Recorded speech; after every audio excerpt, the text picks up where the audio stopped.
பெண்ணின் பெற்றோர்கள் தகப்பனார் தாயார் இவங்களுடைய ஐடின்னா நான் சொல்லியிருக்கேன், Aadhaar card, PAN card, voter ID, இதே மாதிரி ஏதாட்டும் ஒரு ஐடி நீங்க கொடுக்கலாம். பெண்ணோட ஐடி கொடுக்க வேண்டாம். பெண்ணை பெற்ற ஒருவேளை பெற்றோர்கள் இருவருமே இறப்புன்னு சொன்னா அவங்க சகோதர சகோதரிகள் இதில் வந்திருப்பாங்க, அல்லது மணமகளே வந்திருப்பாங்க. மணமகளே யார், எனக்கு பெற்றோர் கிடையாது, சகோதர சகோதரிகள் கிடையாது, நானே இதுல பதிவு பண்ண வந்திருக்கேன்னு சொன்னா உங்களுடைய ஐடியை கண்டிப்பா நீங்க கொடுக்க வேண்டியது. Aadhaar card, PAN card, voter, ration ஏதாட்டும் ஒண்ணு நீங்க கொடுக்க வேண்டியது.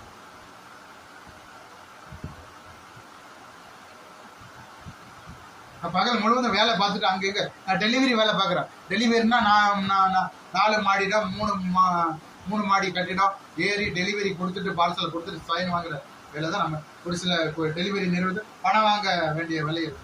இதே மாதிரி நான் காலையில இருந்து சாயங்காலம் வரை அந்த வேலையும் பார்க்குறேன். இடைப்பட்ட நேரத்தில் இந்த வேலையும் பார்க்குறேன். மொத்தம் நான் 16 மணி நேரம் முடிச்சிருக்கேன்.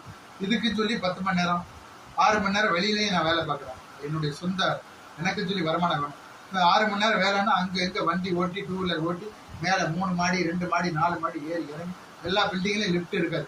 அப்படி நான் கஷ்டப்பட்டு உழைச்சி தான் அப்புறம் நான் அவங்களுக்கு தண்ணி வீட்டுக்கு வந்த பிறகு தண்ணி கூட குடிக்காம உணவு சாப்பிடாம அந்த வீடியோ நான் போட்டுருவேன். இப்போ அதனால வேர்த்து கூட கட்டுது.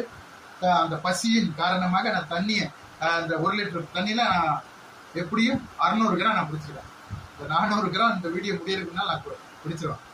இப்போ இப்படிப்பட்ட ஒரு சூழ்நிலையை நான் உங்களுக்கு இந்த வீடியோ பதிவை போட்டுவேன். அப்போ நான் எதற்காக இந்த வீடியோ போடுறேன், அந்த வீடியோட நோக்கம் என்னன்னு சொல்லி எல்லாரும் புரிஞ்சு வச்சுக்கோங்க. சரியா? மறுபடியும் சொல்றேன், ஆண்கள் இதில்